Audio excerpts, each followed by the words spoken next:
Respeto kay Paulo. Kimi, ayaw na nga bang pag-usapan ang mga exes, lalong higit si Gerald?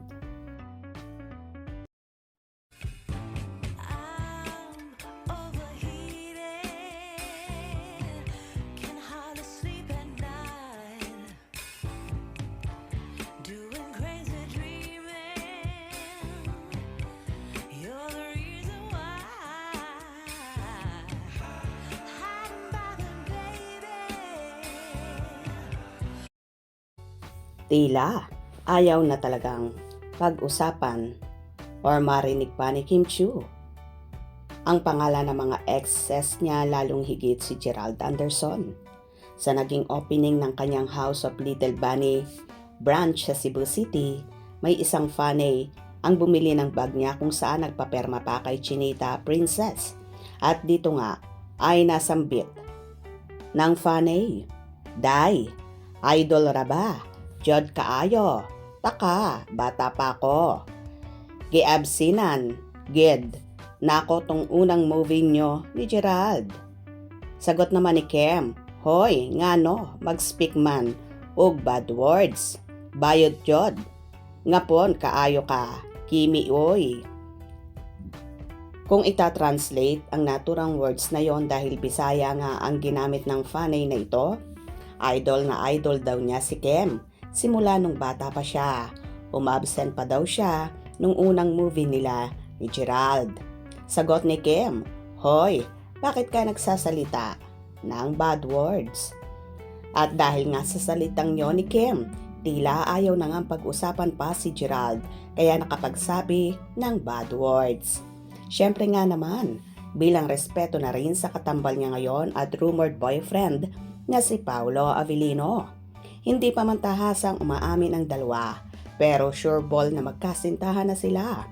Samot-saring reaksyon naman ang ibinato dito ng kafanihan. Expression lang siguro yon kasi pass na kasi yon. Ayaw na ni Kiming na didikit pa ang name niya sa ex.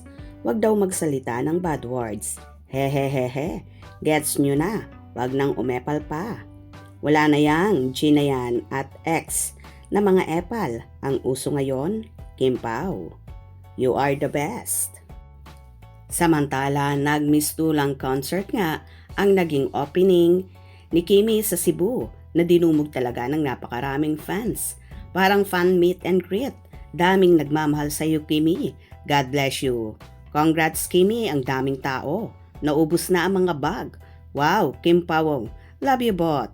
Parang mall show ni Kimi. Asaan? Si Paulo. Wala, baka 220 sabi ng mga basher. May ibang gustong kasama. Christmas ko, idol. Hindi ko pa nakuha ang regalo mo sa akin, Kimi. Congrats sa lahat, Kim Pao. Parang mall show.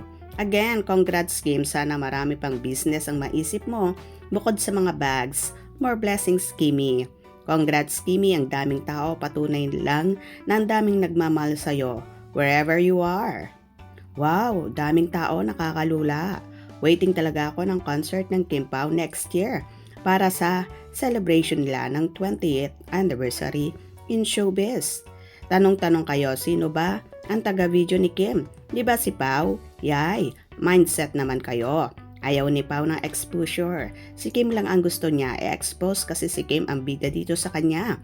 Ang Little Bunny. O ano, naintindihan nyo na kung ano ang success sa buhay ni Kim ngayon, kasama na si Paulo dyan.